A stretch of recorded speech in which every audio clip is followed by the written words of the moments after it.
Selepas beberapa hari, Ismail Sabri Yaakob memberikan keputusan bahwa beliau mengatakan debat melibatkan calon-calon Perdana Menteri untuk pilihan raya kali ini adalah satu perkara yang bukan budaya Malaysia. Hari ini sekali lagi Ismail Sabri Yaakob tampil membawa kejutan besar kepada Anwar Ibrahim, Muhyiddin Yassin dan Tun Mahathir Mohamad, ataupun 3 orang individu yang bakal menjadi Perdana Menteri ini, yaitu Ismail Sabri Yaakob, Muhyiddin Yassin dan Anwar Ibrahim. Kemarin Muhyiddin telah menyatakan kesediaannya untuk menyahut debat tersebut. Tapi hari ini tampil pula Ismail Sabri Yaakob dengan jawapan yang lebih mengejutkan kita semua apabila Ismail Sabri Yaakob menjawab bahwa debat tidak bawa hasil, kata calon Perdana Menteri UMNO, beri alasan lagi. Beliau kata debat tidak membawa hasil. Jadi kalau begitu, kenapakah ada dalam perdebatan di mana-mana untuk pendidikan pula? Datuk Seri Ismail Sabri Yaakob sekali lagi mengulangi pendirian. Tidak mahu menyahut cabaran untuk berdebat yang dibuat oleh pengerusi Pakatan Harapan PH, Datuk Seri Anwar Ibrahim.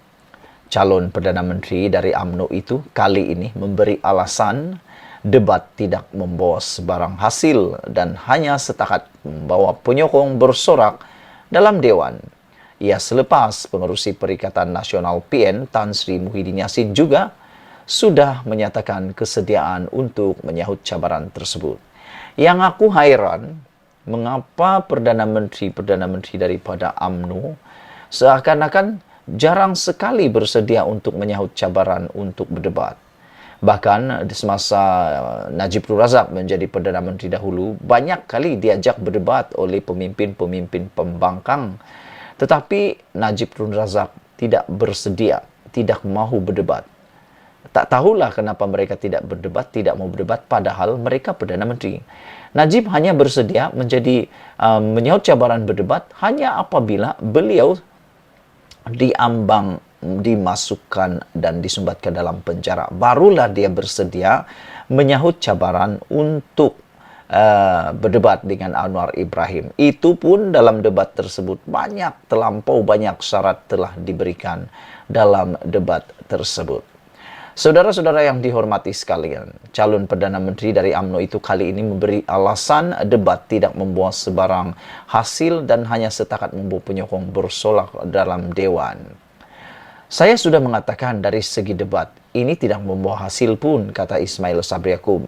Setakat habis debat, habislah. Orang ini bawa penyokong, orang itu bawa penyokong, dan penyokong bersorak-sorak dalam Dewan. Itu saja. Kalau begitu, kalau tak mahu ada penyokong yang dibawa, tak apa. 1 lawan 1 lawan 1. Buat secara tertutup, tanpa ada penyokong langsung, dibuat secara live. Masa itu memang tak ada akan bersorak. Hanya mereka bertemu mata, 1 lawan 1 lawan 1. Jadi tidak adalah bersorak-sorak seperti yang dinyatakan oleh mantan Perdana Menteri Malaysia ini. Menurut Ismail Sabri Yaakob, kita dalam kerajaan lebih daripada berdebat. Kita pastikan apa yang dirancang dan diumumkan dilaksanakan. Kalau timbul masalah seperti kos sara hidup meningkat, kita akan tengok keadaan ini untuk mengurangkan beban rakyat. Tugas kerajaan itu banyak dan tugas kita bukan setakat bercakap, tetapi juga melaksanakan, katanya dipetik laporan bernama hari ini. Ujar Ismail Sabri Yaakob lagi, pihak pembangkang boleh bercakap apa sahaja yang mereka mahu. Tetapi berbeza dengan kerajaan apabila setiap janji yang dibuat perlu ditunaikan. Mereka tidak perlu melaksanakan kerana mereka tidak akan dipertanggungjawabkan untuk melaksanakan perkara yang diperkatakan kerana mereka bukan kerajaan. Sedangkan kita kerajaan bila berjanji kita mesti laksanakan, jelasnya lagi.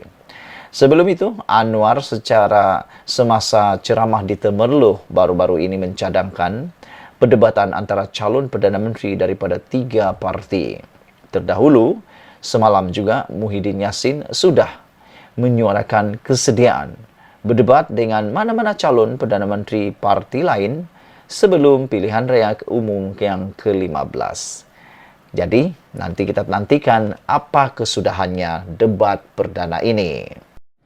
Jadi saudara-saudara sekalian, aku nak ulang sekali lagi, seakan-akan PBM ini terpalit dengan apa yang dialami oleh PKR apabila Zuraida meninggalkan PKR pada langkah Sheraton yang dahulu. Apabila dia berada dalam PBM, pun ada masalah besar dalam PBM apabila berlaku persaingan perebutan pula kuasa antara presiden. Dan itulah seperti yang aku kata tadi, PBM mungkin akan bakal dibubarkan. Lebih-lebih lagi apabila kalau ROS mula campur tangan dalam penyelesaian isu ini. Tentunya ROS tidak suka untuk melakukan perkara tersebut. Jadi saudara-saudara yang dihormati sekalian, apa yang berlaku selepas ini ialah apabila dijangka Zuraida tidak akan dapat bertanding pada PRU 15 kali ini. Ini semua karena mungkin beliau tidak punya tempat atau tidak diberikan watikah pelantikan sebagai calon oleh Lee Risheng. Dalam kenyataan semalam Lee Risheng berkata tindakan itu diambil karena penglibatan berterusan beberapa orang atau 12 orang dalam parti PBM yang didapati menggugat kepentingan parti dan kepimpinannya. Lee Risheng mengatakan, saya menolak dan mengutuk muslihat politik yang telah menjejaskan kepercayaan kepimpinan saya dan telah menyebabkan banyak kekeliruan kepada ahli parti dan masyarakat umum, kata Lee Risheng lagi. Oleh itu, jawatan mereka akan digantung sehingga jawatan kuasa tetap tertib ditubuhkan untuk meneliti perkara itu selepas pilihan raya. Jadi selepas pilihan raya, barulah keputusan diambil. Makna kata, apa jadi dengan Zuraida Kamarudin? Sambil menambah, Lee Risheng juga mengatakan mesyuarat Majelis Tertinggi akan diadakan Ahad ini di Sarawak untuk membincang dan menyelesaikan isu itu dengan segera. Menurutnya lagi, individu yang digantung tugas itu telah dimaklumkan melalui surat dan mereka tidak akan dijemput untuk menghadiri mesyuarat itu. Zuraida awal bulan ini secara rasmi dilantik sebagai Presiden PBM susulan mesyuarat Majelis Tertinggi Parti itu awal minggu ini. Seng yang merupakan Presiden pengasas PBM menggantung Setiausaha Agung Parti Hizwan Ahmad dan Ketua Penerangan Zakaria Abdul Hamid, kedua-duanya adalah sekutu Zuraida. Itu dia saudara-saudara sekalian, jangan lupa kamu tinggalkan komen Anda. Adakah Zuraida Kamarudin layak menjadi calon pada PRU 15 ini ataupun beliau sudah sah hilang kelayakan sebagai calon PRU karena tidak mendapat watika pelantikan, mungkin tidak akan mendapat watika pelantikan dengan penggantungan keahlian Lee Risheng ini. Kita jumpa lagi, tinggalkan komen kamu.